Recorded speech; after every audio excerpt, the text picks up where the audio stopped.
around horizon line. And how would you look if we look at them from above?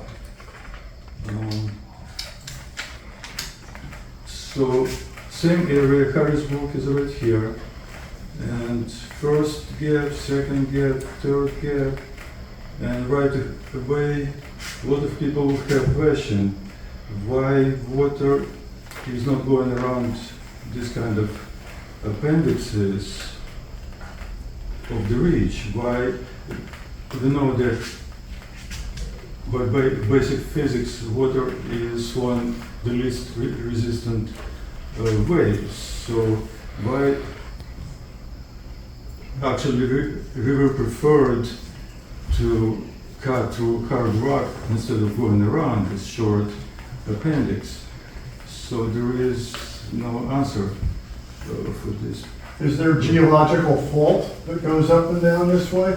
No. Because that's not logical the way it, Right. so that's what I said, maybe it's a geological fault No. that opened up, No. when the continents were still moving. Right. But it is so massive in quantities. There is 170 gaps only in Appalachia. So there cannot be so many cracks on Earth. So yes, it could be exceptional. So since conventional theories are not very clear on water gaps, I looked at it from outside the box of standard approach. My lab is a concept of what high and low tide would produce on seashore. It is natural modeling of flat shift water flow erosion patterns. So for example, this is low tide. Water is returned back into the ocean, and you could clearly see miniature water gaps right here, one after another. And even Windgap, miniature Windgap, that there is no water, and the definition of Windgap is water gap is no water stream in it. And or this one, same pattern, you don't need any source of water, singular, it is just massive moving flat erosional flows. And what Kenneth Carraway research paper says about water gaps. So let's take a brief look. He's also interested in Susquehanna River. Let's read this one paragraph. The widest water gap is formed by the Susquehanna River. Because of this water gap, the Susquehanna is considered among the oldest rivers in the world, predating the opening of the Atlantic Ocean.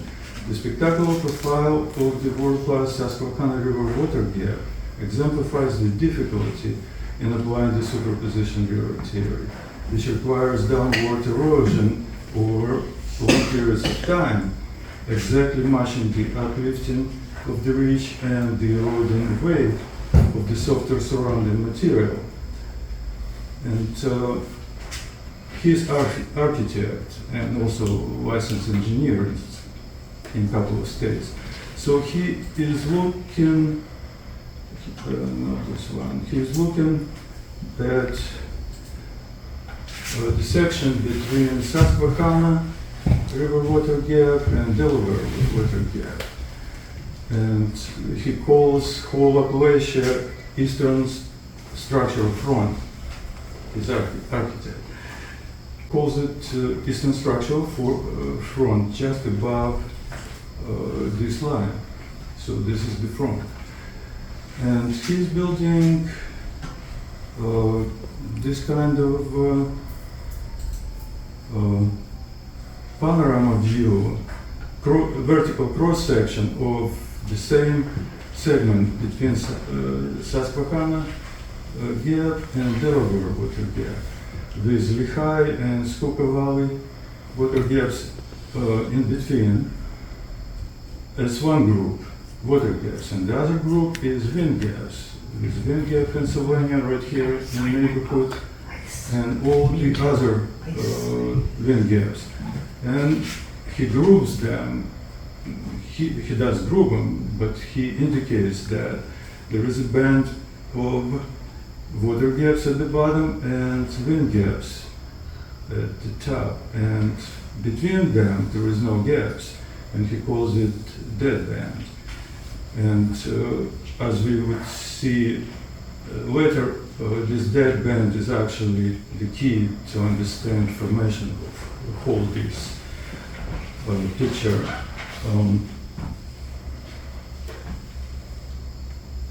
He draws topographical view of Appalachian Ridge, acting as a dam separating inland sea from Atlantic Ocean. There's water level at the bottom of Windgap, Pennsylvania, and that is right here. I guess it's all there.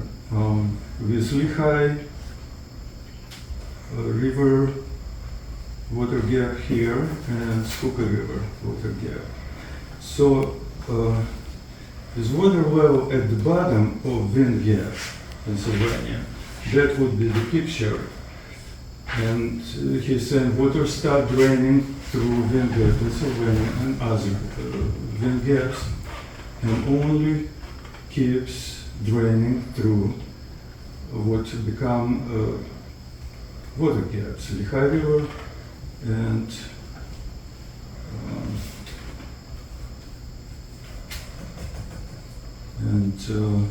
Schuylkill Valley water gap. So going further, let's just take a look at one of his statements he made in his pretty powerful work.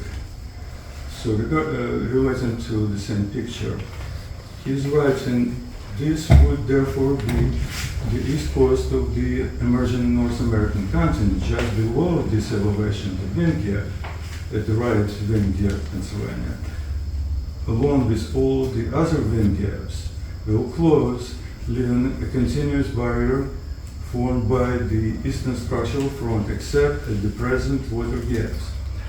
So it's a little bit overwhelming, and he goes further. He explains why there is this dead band, and I could paraphrase it in probably 4 or 5 sentences. I'm not going to do it now. If there is an interest, you could try to read it. For me, it took several days to actually get into this analysis. But if there is somebody interested in understanding why dead band is actually the key of understanding of whole Appalachia, I would be glad to go with that. Next time or at the end. But what happened behind water gaps when the inland sea drained through them? So he's looking at the area of Jintorp. Jintorp is right here, and Lehigh River Gorge is depicted here, the side canyons. And this is what he is writing. I'm paraphrasing, but it's too long now. As ocean water levels drops, receding waters transition from flat sheet flow into channelized flow, cutting what to become Lehigh River Gorge, the side canyons. He compares it with Colorado River Grand Canyon network of side canyons formation. So at this point, he does not continue with analysis in the West, so I just want to share with you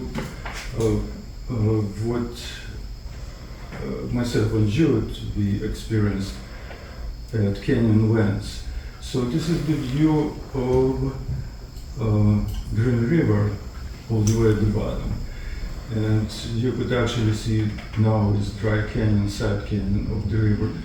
And Green River is in a couple of miles downstream is going to merge with Colorado River and just rush through Cataract Canyon and would to become Glen Canyon. But at this particular point, I just want you to see these formations that are not in Pennsylvania. People call them monuments. Scientific names are butte for smaller one, for bigger one is, always forget, mesas. And you could clearly see that this mesa was part of this plateau that was eroded, definitely not by the river. And this butte was part of this horizon of the floor. And one more picture of actual confluence of Green River and Colorado River before they enter Cataract Canyon. And right here, I just want you to notice you could clearly see the pitch of receding flat erosional mass rushing into, most likely, this area polishing these beautiful steps and then dropping on the floor and eroding these enormous gullies before it's directed into what is now Colorado River channel. So it's all semi-speculation, but what is about log work? So let's take a look at channelization. So again, low tide, water is back into the ocean, and you could clearly see you don't need river, you don't need stream. Flat receding waters form channels of network of channels. So it is parallel, obviously it's miniature, or this cute picture of what is called small boat mooring at the bank of Tidal Creek. So it's not really that small. Or it's Tidal Creek because it's called Tidal Creek right here, even though we don't even see where it goes to, where is the beginning. So in the conclusion, my lab observations and Kenneth Carley research are rooted in flood geology principles. Flood geology was never proved wrong. It became unpopular in 19th century when liberal theologians attempted to harmonize Genesis creation and flood account with evolutionary worldview. So now we live in post-flood geology, geological times. Hope everybody smiled.